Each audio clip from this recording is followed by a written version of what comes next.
Hi, you guys. My name is Faye, and I need a vacation, and I think you do too. So let's distract ourselves with some reality TV nonsense. So I said it in my last video, you guys. I'm so sorry. I know I'm late. Life has been lifing, but I'm really trying to get these videos out to y'all. So bear with me, please.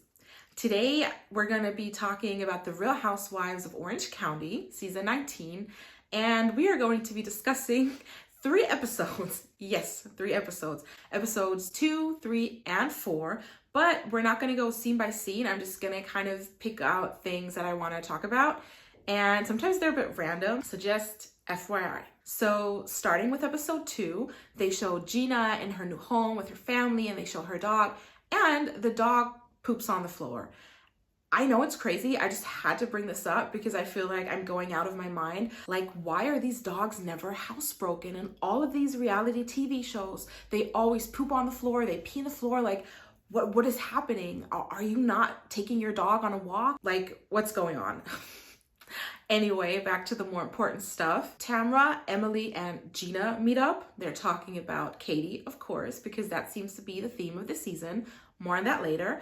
But yeah, Gina's saying how she's annoyed at Shannon for protecting Katie and making it seem like they were ganging up on her. She keeps going on about Katie, honestly, and she feels like she's trying to hurt everyone. And like, it's so dramatic. Like, it's so melodramatic, actually. Like, they're making it out that Katie's some kind of Marvel super villain. Like, relax. Tamra then drops the bomb that Katie secretly recorded Shannon at the gallery shoot last year. And apparently Shannon walked in 2 hours late, screaming, yelling into her phone. She was so upset because her and Alexis had been scheduled to be there at the same time. And remember, her and Alexis had this whole beef going on, lawsuits over this terrible man. And yeah, she started screaming and cussing to the point where Katie, who was on the phone with her husband, actually hung up on him just to record Shannon. And Tamra also says that she showed it to Alexis. And obviously, Emily and Gina are freaking out because remember, Shannon was in active litigation at that time with Alexis's fiance, who is Shannon's ex-boyfriend. And yeah, it's just not a good situation. So they're especially shocked that Katie would do something like that. Meanwhile, Katie and Shannon knows nothing of this, by the way. They're sitting together in Laguna and they're talking. And oh, side note, Shannon says something about getting some Botox done and some laser treatments. And that really confused me because didn't she just get a facelift a couple years ago? Like, am I misremembering that? And if I'm not, like, how long does a facelift last? But anyway, Shannon's trying to help her out. Katie opens up to her and she explains that she just shuts down in arguments, and that's a trauma response for her that goes back to her abusive marriage she was in. She just, when she's in an argument or people are like coming at her in an aggressive manner, she tries to appease them just to de-escalate and end the situation to prevent anything worse from happening. And so she just clams up. And Katie also tells Shannon that she feels like she's apologized again and again, and the ladies aren't even hearing her. Like, they're literally not letting her speak. Shannon can't relate to this. She feels like she's been in this position many times over the years. Like, she's had a room full of people coming at her at the same time. And of course, production shows us a beautiful montage of Shannon's meltdowns. We get a scene with Emily and Shane, and Emily's exposing her son some more. Moving on. A few of the girls also meet up at Katie's house, and there is a big return this season. Gretchen is back. Now, I have no idea who Gretchen is. I started watching OC when Shannon joined. I think it was either season 8 or 9. Regardless, she was not on that season, so I have no idea. Apparently, Gretchen is close to Heather socially, so basically they're not friends, but they move in the same circles. And she's also become close to Jen. They bonded over both going through it with Tamra. And yeah, she has this life partner. They're not married. His name is Slade. Also, don't know who he is. They have a daughter. She's 5.5. I forget her name right now. Of course, the topic of Katie versus everyone comes up, and Jen is taking up for her, and she's explaining that she feels like there's a double standard where Katie's basically being crucified for everything she says and does, but Tamra, on the other hand, who is a real menace and has been for quite some time, is never held accountable, and she thinks it's because everyone's afraid of her, and she feels like Tamra is going around just spreading lies and twists the truth. Now, Gretchen and Slade also have a bone to pick with Tamra. Again, I don't really know anything about this, but apparently they're upset because of some comments that Tamra made publicly after Slade's son, I believe, passed. And she, I guess, made him out to be a deadbeat father. And of course, they don't appreciate that. Heather comes over Tamra's house. They're sitting, eating in her bed. I don't know, man. It's one thing to eat in your bed alone or with your, you know, the person who shares the bed with you, but like inviting friends over to eat in your bed, I don't know. Tamra throws some shade at Gretchen's appearance. She says she looks like she has no nose on Instagram. Obviously, they start talking about Jenn as well. And Tamra feels like she's reaching out to people like Gretchen who just don't like Tamra because she's insecure. And while I don't necessarily go up for Tamra and do have many issues with her, I do think she's right here. And I mean, even Jenn said it herself. Yes, she reached out to Gretchen because Tamra sucks, basically. Tamra then implies that Jenn is obsessed with her. She feels this way because apparently back in the day, Jenn went and bought a house that was 2 doors down from Tamra's. She started seeing the same doctors Tamra was seeing. And Tamra claims that Jenn even went to her hair salon and had her old extensions, her hair extensions, put in her hair. I do not believe that for 1 second. I honestly, what hairdresser would even do that? That is so unsanitary and disgusting. So no, I'm not buying it. And she just paints this picture like Jenn is this single white female who wanted to be Tamra, who wanted her life. She points out the fact that Jenn and Ryan made fitness videos together on Instagram. Yeah, like she just feels like Jenn is so obsessed with her. And Tamra really believes what she's saying. To drag Jenn some more, Tamra then pulls out these old pictures of Jenn just to body shame her and to basically call her fat. She says she's heavy and says that her lips look like sausages. I think that is just so beyond, like, body shaming is not okay ever. And it just shows how nasty and cruel she is and what she'll do to someone as soon as they get on her wrong side. I mean, they used to be friends for 10 years, and now she's out here painting Jenn like she's some crazy stalker and shaming her for her appearance. They go back to talking about Gretchen, and apparently Tamra is also upset at Gretchen because Gretchen had commented on Tamra's daughter's Instagram post, and she did not appreciate that. Again, this is more old stuff that I have no idea about, so we're just gonna discuss it as it comes up, I guess. We get another Gina and Travis scene. Not interesting, really. However, Gina's sitting there getting ready for the event, and she's putting on press-on nails. Like, Gina, you are a housewife. Can't you go to the salon at least? Anyway, we get to Katie's hot pot lunch. And apparently Tamra and Gretchen have not seen each other for 12 years. So that's the first time they meet. And it's really awkward. They do this whole fake reintroduction. No, thank you. Tamra lets everyone know that Katie did come clean about contacting the blogger. And she actually did call that person, but she called them through Instagram.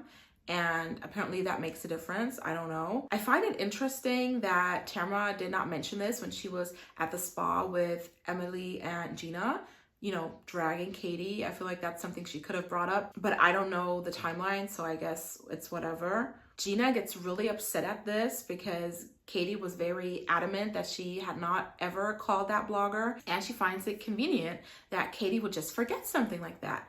And then Gina does what she always does. She opens her big fat mouth to tell Shannon that Katie secretly recorded her and played the recording for Alexis. Katie immediately says that she did not videotape Shannon. Tamra's in the background laughing like, haha, you told me you did that though. Katie is just sitting there looking like a deer in the headlights. Oh my God. In her confessional, Tamra explains that her, Alexis, and Katie were out for lunch one day, and Alexis was talking about how nasty Shannon is to people, and that's when Katie brought up the whole recording thing. And Tamra said it seemed like Alexis already knew about that. She says that they left it there and never spoke of it again. And then she does this evil smile. Until recently. And boy, Tamra, so evil. It's so messed up that Tamra had this deep conversation with Katie where she apologized and came clean, and Tamra pretended to forgive her, even though she knew this whole time that she was going to drop this bomb on her, or already had, depending on when it was filmed. I don't know that. Katie has a different story. She claims that, like Tamra said, Shannon came in screaming and yelling, cursing people out, and Katie was on the phone, not with her husband, but with her business partners, and she ended that call to send her husband a voice note of Shannon going off. Shannon, of course, understandably, is very upset that Katie would ever do something like this, especially when Katie knew that she was in active litigation with her ex and had also seen how affected and devastated Shannon was when she found out that John had video recordings of her the night of her DUI. But Katie claims that nobody other than her husband has heard this recording and that she never showed it to Alexis. She does admit, though, that she discussed it with Alexis' Aunt Jenn. Now, Jenn is sitting there like, why am I in it? And she, of course, denies that she was there. Tamra does insist, however, that Alexis mentioned that Jenn was indeed there. Katie, however, makes it clear again that nobody heard the recording except for her husband, Matt. Jenn denies even knowing about it. Meanwhile, you have Gina sarcastically mumbling under her breath that Jenn must have forgotten, kind of implying that Jenn is a liar. And in Jenn's confessional, she says that she has no idea why Katie did this, and she wishes that her friend would just stand up for herself. And that, to me, sounded like Jenn actually did know about it and is not being completely truthful. Katie further explains that she was on the phone not only with her two business partners, but also with a potential investor. And she was upset because she had to end that call because of Shannon's carrying on. And she sent the voicemail to Matt to, I guess, tell him what was going on. That story it doesn't make any sense to me whatsoever. First, she was on the phone with her husband, according to Tamra. Then she herself says she was on the phone with two business partners. Now she was on the phone with business partners and an investor. For some reason, her husband got a voice recording of Shannon. It makes no sense to me whatsoever. I also don't see how the investor business call has anything to do with her husband and why she had to send him the voice note. Like, it just makes no sense, Katie. Give it up. And needless to say, I don't know if I've said it yet, but what Katie did is absolutely atrocious. It is so wrong and so gross to secretly record someone, especially someone you call a friend, whether you're upset at them or not, whether they did something wrong or not. It's just wrong, period. Katie finally admits that she has done some effed up things. She regrets it. She is so genuinely sorry. And her apology to Gina and Emily actually seems very sincere to me.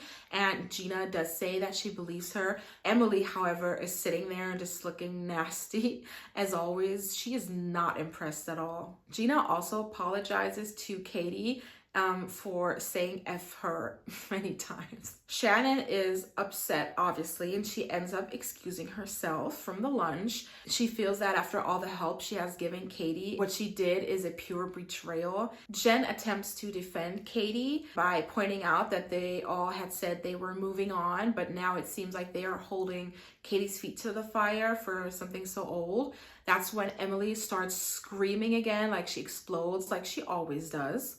And she claims that no one has done the things that Katie has done. She gave information about her kids to a blogger. Honestly, it's so tiring. First of all, Katie has done nothing that, anyone else hasn't done in this group. I don't want to go too deep into this because I don't remember, but I have seen some clips online from an earlier season where allegedly Heather and Shannon recorded Kelly freaking out. So let's not pretend like this is a new thing. And also, Katie did not give a blogger information about your kids. The nanny gave information about your kids to a blogger. Wasn't Katie.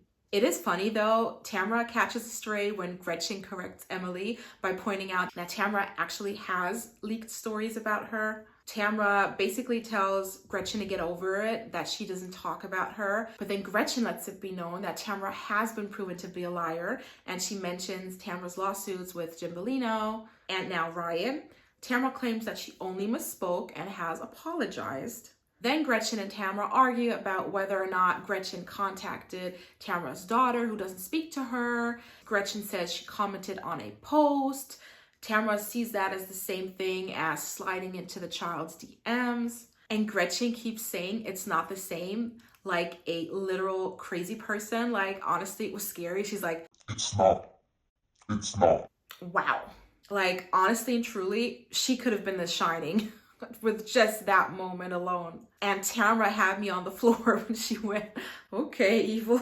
And she like almost shivered and like leaned back in her chair. Meanwhile, Gretchen, I don't know if it was the editing, but Gretchen just keeps staring at her with that crazy look on her face, like leaned forward, like, oh my God, it was crazy. Then they argue about whether or not Tamra's daughter actually made that post about Tamra herself.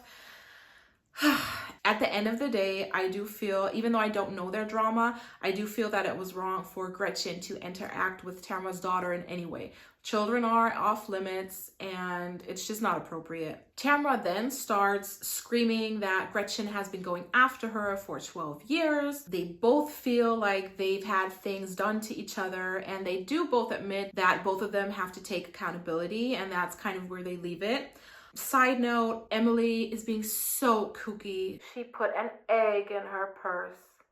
That's apparently funny. I don't know why Emily insists on performing food-related comedy. She's trying so hard for a moment by being quirky. I think she's trying to be the Kathy Hilton of Orange County, and it's just tiring, really. That was episode 2.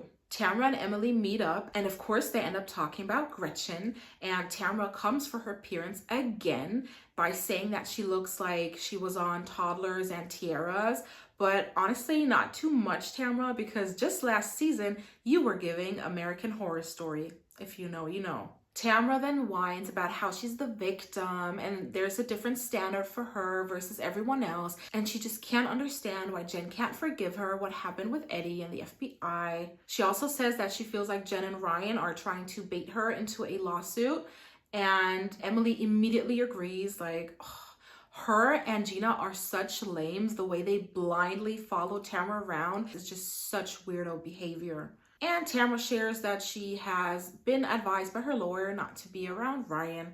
I'm sure he doesn't mind. Shannon, Heather, and Jen hang out. They're talking about the whole Katie thing. Shannon shares that she received an apology text from Katie in which she stated again that no one has heard the recording other than her husband. Shannon says she does not care and it doesn't matter either way, which I completely agree with. Heather then shares that she called Alexis to confirm Tamra's story. Shannon is shocked, like you can tell she's visibly taken aback by that. And is that okay, Shannon? That's okay for you? Like, you have such an issue with Katie, but you don't mind Heather talking to your worst enemy? Anyway, Heather says that Alexis couldn't remember whether or not Jen was there, but in her confessional, Katie insists that she has never hung out with Alexis just by herself before. Heather makes it a point to claim several times that there is no coming back from this for Katie, that she's just crossed too many lines. And honestly, I don't get it. Like, are you not on the show? Are you not watching the show? The things that have been done on this show are insane. And Tamra has been the perpetrator of many of them. So I don't see how she can keep coming back from that, but Katie can't. Like, it's crazy to me. And when Jen actually points that out, that Tamra has also crossed innumerable lines, Heather just says that she's not Tamra's keeper. No, you're not her keeper, but you are pretty much up her, you know what. Jen encounters that she's not Katie's keeper, and she actually asks Heather if she gives Tamra so much grace because she feels safer that way. And I think Jen hit it right on the head here. Heather, however, makes a point to say she's not afraid of Tamra. Are you sure? I don't believe that for a second. Heather brings up her birthday party and the fact that she has invited everyone, meaning she's invited Jenn and Ryan as well as Tamra. She informs Jenn that Tamra cannot be around Ryan legally and subtly implies that Jenn should just leave Ryan at home. Jenn freaks out. She loses it on her. Like, she tells Heather she cannot believe she would ask her that and that she's choosing Tamra over her and to just uninvite her. Heather is quick to backpedal, like, oh, I didn't ask you anything. But yes, Heather, you kind of did actually. Jenn asks why Heather is lowering herself to side with Tamra. Heather brings up Katie again, and Jenn does not think that's a fair comparison. And in the end, Heather decides to just invite everyone. Emily, Gina, Shannon, and their men go bowling. Shannon's date is someone from that show she was on that I have not watched and don't have any intention of watching. And apparently she deleted him, but they're still friends or whatever. Gina comes in looking ridiculous with that giant bow on her head. They're sitting there shit talking Heather's belated birthday party. Emily's trying to make fetch happen again by bowling with a chicken finger. I have no idea why that lady thinks food is so funny. Gina interrogates Shannon's date to the point where even Travis is telling her that she's doing way too much. And in the end, and this was the best part of the entire scene, Shane asks Shannon if she's gonna crash. When I tell you there was dead silence, like it felt like a full minute before he got it and clarified, and that was amazing. We get a family scene of Jenn at home with Ryan and her kids, and in his confessional, Ryan pretty much says that Jenn's ex-husband is kind of a deadbeat, and we'll talk more about this in a quick second, but apparently Jenn's son Dawson has decided to join the Marines, and he only informed Jenn about this after he had already went with his father to see a recruiter and sign up. And yeah, he's leaving for boot camp soon. So now Jenn is in a rush to get married before he does, because of course she wants all her children there. Now, this is where the deadbeat dad stuff comes in. Apparently, Dawson, who is 18 years old, has co-signed his brother's student loans. Mind you, his brother is 21 years old, so he's 3 years older, but he co-signed his older brother's student loans with his father. His father literally asked him to co-sign loans. I have so many questions. What father would ask their son, who is only 18 years old, to co-sign loans for anything? That's number one. Second, why does his older brother, who is 21 years old, need his little brother, who's 18, to co-sign for his loan? Why can't he sign for his own loans? Third, why would Dawson, who has not even started his job yet, sign for loans before even the first day of boot camp? Why would he ever do that? It's mind-boggling to me. Like, he took on loans before he even started his new job. Jenn does not appreciate or like that at all, and she just asks Dawson to please stay in contact with his father regarding the situation. And Ryan tries to explain what he's actually done, and he tells Jenn that he could never imagine putting his son in that situation. Heather and Tamra get together. Tamra does some more crying about her friend's health crisis, and again, there are no tears coming out, but she is wiping out her face. And Heather just gasses her up even more by telling her that she's changed so much and she can really see that she's working on herself and she's gotten so much calmer, more balanced, and she's just so proud of Tamra. Honestly, I have absolutely no idea what Heather is seeing. I think it just goes back to her being afraid of Tamra.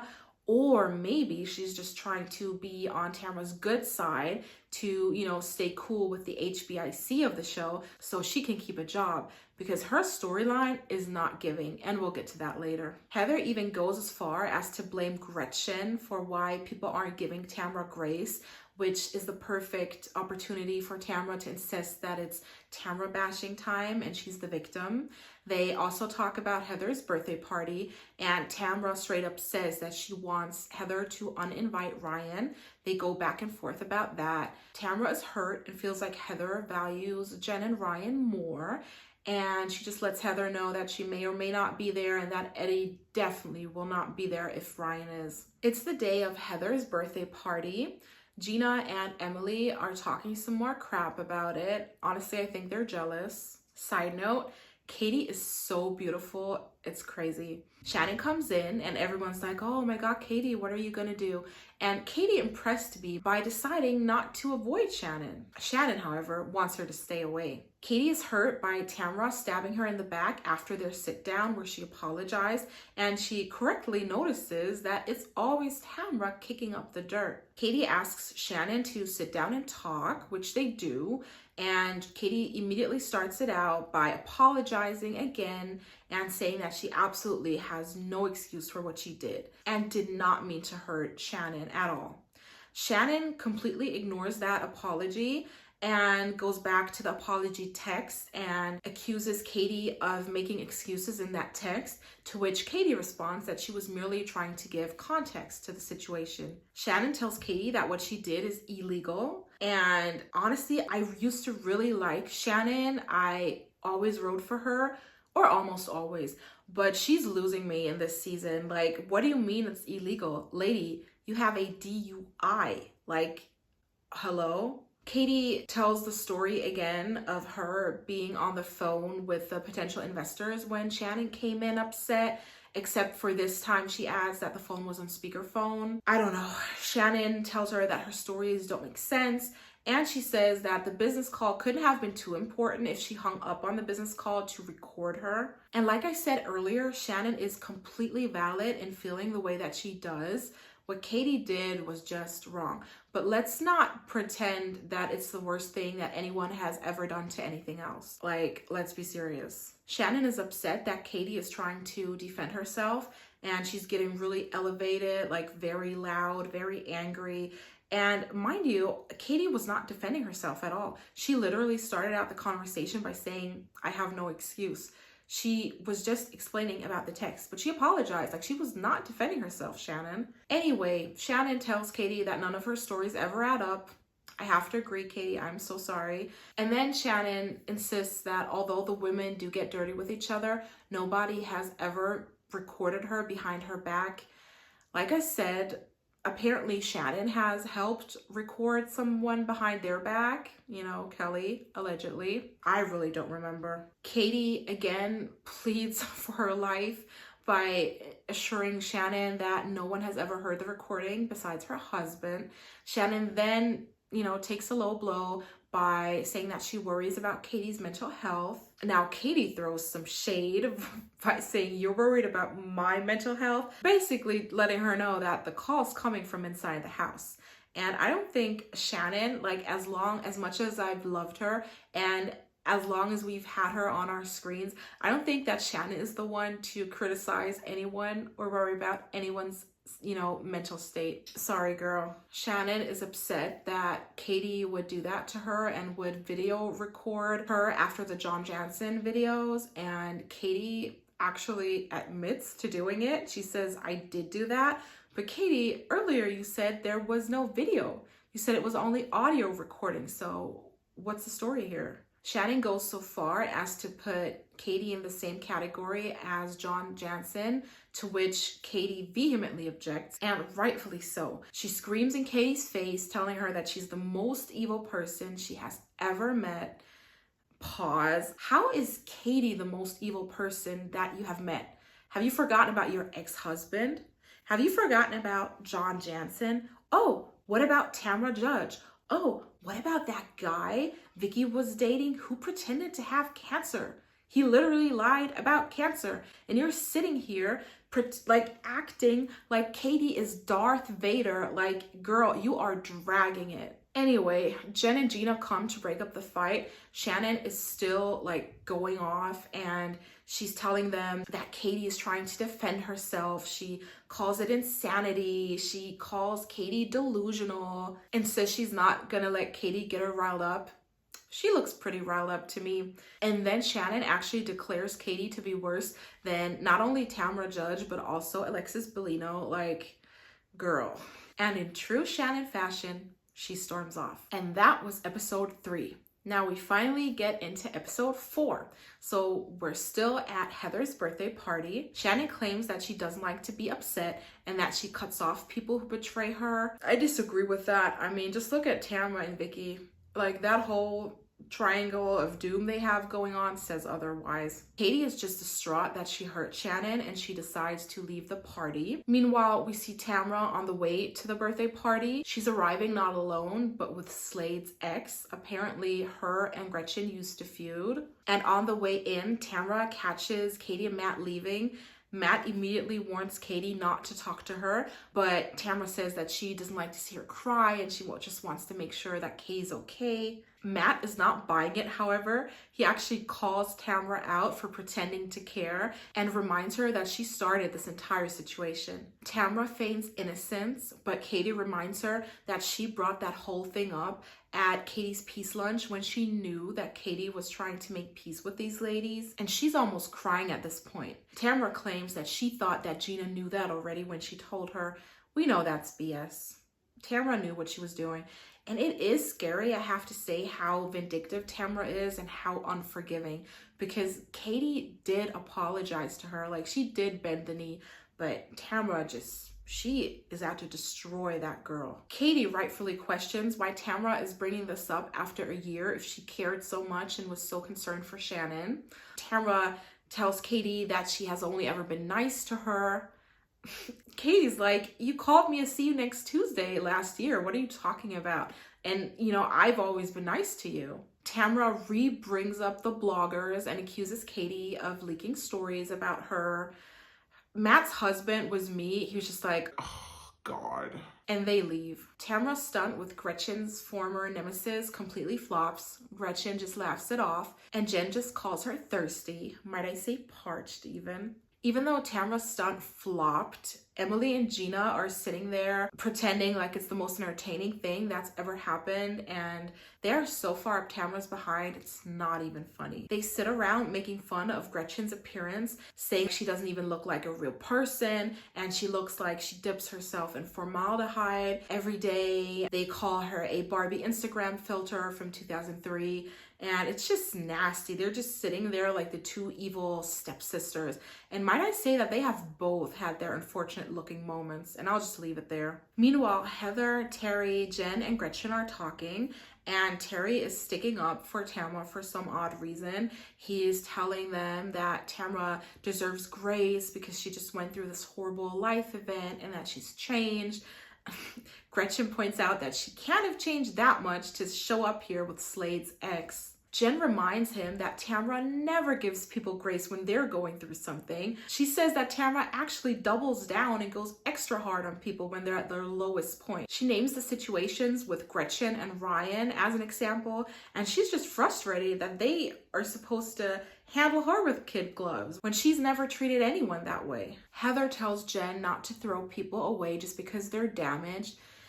And maybe it's just Heather's dramatic, way of speaking, but that just seems so fake to me. Like, honestly, she comes off like she's acting in this moment. Like, we don't throw people away just because they're damaged. Like, shut up, Heather. I'm sorry. Jenn rightfully questions why they keep making allowances for Tamra instead of demanding her to change. Then Heather tells Jenn that Tamra has just gone through this major life event and that she actually is changing, but Jenn is just not seeing it. Pause. Why does it seem like Tamra is making her friend's tragic cancer diagnosis about herself? Like, why is it almost becoming her storyline? Like, they are treating her like she's the person who's fighting this disease instead of supporting a sick friend. There's just something so distasteful about that to me. Also, I know this has nothing to do with it, but I really thought that that was Kyle's best friend. Am I wrong? We see Gina and Travis. They're hosting an open house, and Gina's really anxious. She's hoping that a lot of potential buyers are going to show up, and Travis just tells her, the house will sell when it's ready to sell. Like, he's just so blah, so one note. He literally does not seem motivated at all. I really wonder how much work that he actually does in their shared business and how much of it falls on Gina. Nevertheless, their business does seem to be successful. Gina shares that they closed about $10 million in real estate last year, so good for her. They have launched their own team. It's called the Gated Group. I think that's a stupid name, but whatever. And apparently they brought some of their swag to the open house. And Travis cannot understand why it needs to be arranged in a manner that's aesthetically pleasing.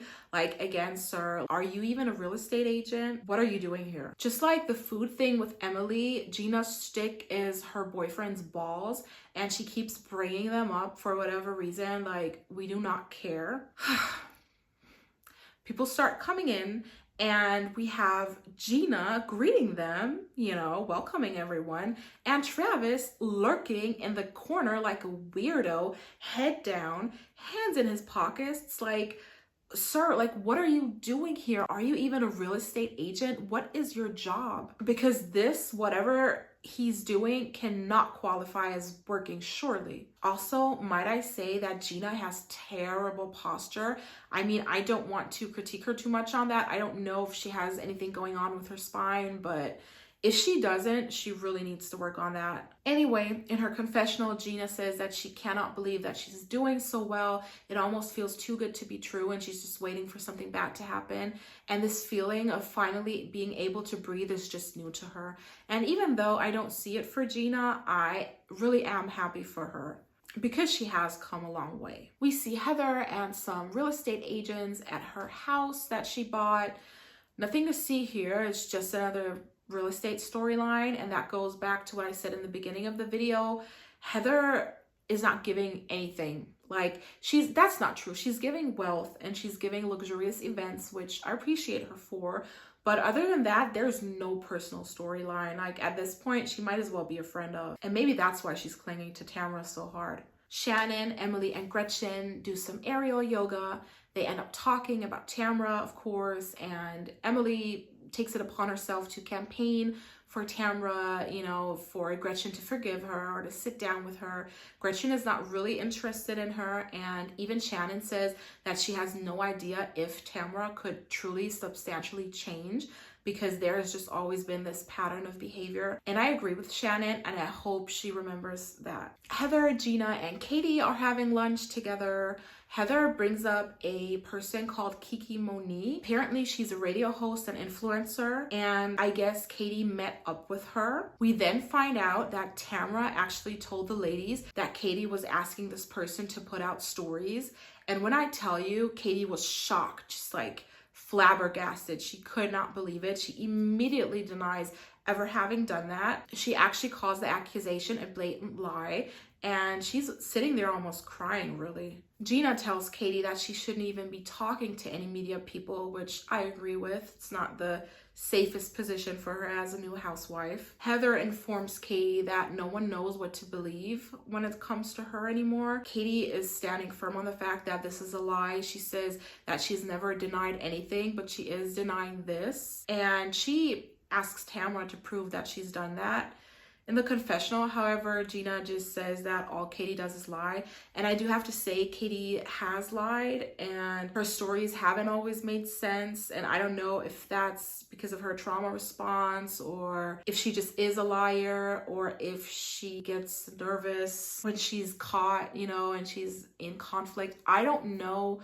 Whatever the case is, it's just not that deep, really. Talking to bloggers in the Housewives world, I feel like we see a scene of Katie and her husband at home, and Katie's just kind of debriefing him about everything, and he cannot believe that the ladies are questioning every single thing that Katie says or does when Tamra's actually in this group. Katie feels like Tamra is single-handedly trying to annihilate her, and I have to agree. Like I said earlier, it's really scary in a way. And her husband reassures her by letting her know that in their home she's perfect.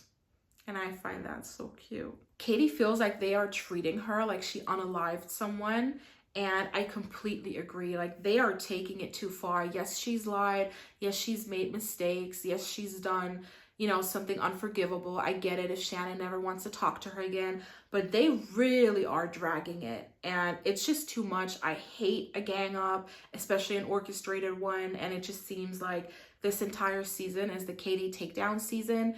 And it's just not fun to watch, honestly. Even though I don't even go up for Katie, it just makes me try to see her side more, just because the optics of all these people ganging up on one person are just gross, and it's giving bullies, honestly. And aside from that, it's boring. They are dragging her over the coals over stuff that happened off season. Like we don't even know anything about it, and like, it's old, it's tired, like, come up with something else, please. Doesn't anyone have an authentic storyline, like, about themselves, their families, their goals, their projects? Like, what are we doing? Like, is the entire season gonna be just a beat up on Katie? I really hope not. Aside from the drama, we find out some more about Katie's family.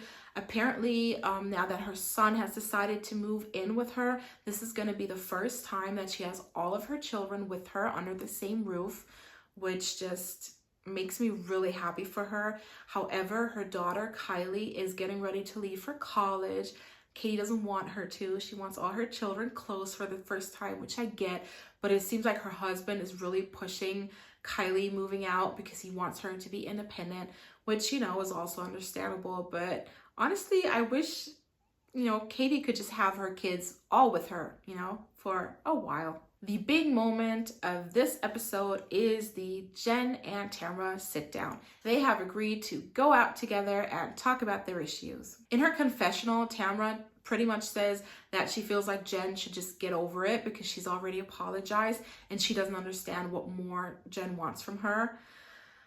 When she sits with Jenn, Tamra is immediately defensive and kind of aggressive, if you ask me. Like, she's snapping at Jenn off rip. Jenn wants to know from Tamra why their friendship fell apart, like what went left. And Tamra answers that it was the dinner at Katie's house, and she admits that she was being an a-hole for going off on Ryan.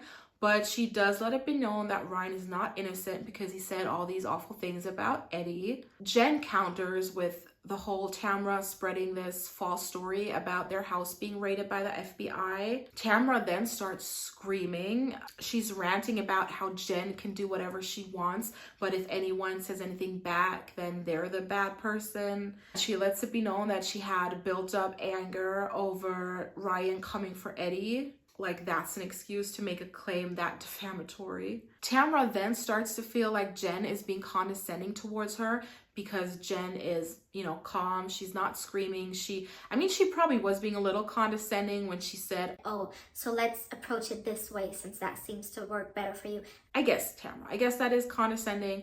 But yeah, she starts getting even more agitated, starts cursing. She brings up Jenn's eviction, the fact that she cheated on her husband. She even implies that Jenn cheated more than once, and she brings up some old rumor about a guy from yoga. Jenn handles her pretty well though. She reminds Tamra that she also cheated on her husband. Jenn then confronts Tamra about the whole obsession story that she's putting out there about the hair extensions, and we find out that Tamra only knows about that because Jenn told her. The way Jenn tells it is that she was going to the same hair salon Tamra was at, and the hairstylist showed her some brand new clip-in extensions and let her know that Tamra had just worn these to an event, and then they put the extensions in her hair, and I don't know, we're just like having fun with it. And obviously she didn't leave the salon with the extensions.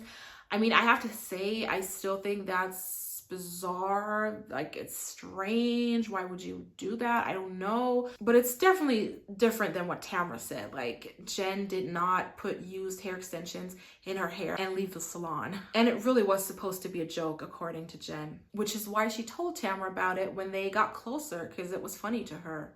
Tamra then starts throwing everything against the walls to see what sticks. She brings up the house 2 doors down, the doctors Jenn visited, the fact that Jenn came to her gym, to which Jenn's like, "What do you mean? Your gym was 2 miles from my house. Of course I went there." And also, Tamra asked me for inspo pics after I had my tummy tuck, so who's really obsessed here? Jenn then calls Tamra arrogant and mocks her for just being so special, like so worthy of obsession. And then she calls her sick and asks her how her therapy is going. When I tell you, Tamra was sitting there gagged, like speechless. She had nothing to say. Then Jenn just keeps on calling Tamra sick because she noticed that it hit a nerve with her until Tamra actually storms off and leaves the table. In the confessional, Tamra claims that she left dignified because she's changed. She's a changed person. But honestly, we all know that she left because she couldn't handle Jenn and she knew she was losing the argument. The episode ends with Tamra stating that she does not see a way forward with Jenn. That was a lot. I hope we got through the most important things. Please bear with me. Like, we're gonna get it together, I promise. Thank you so much for watching. I hope to see you guys on our next vacation. Until then, have a great day. Bye.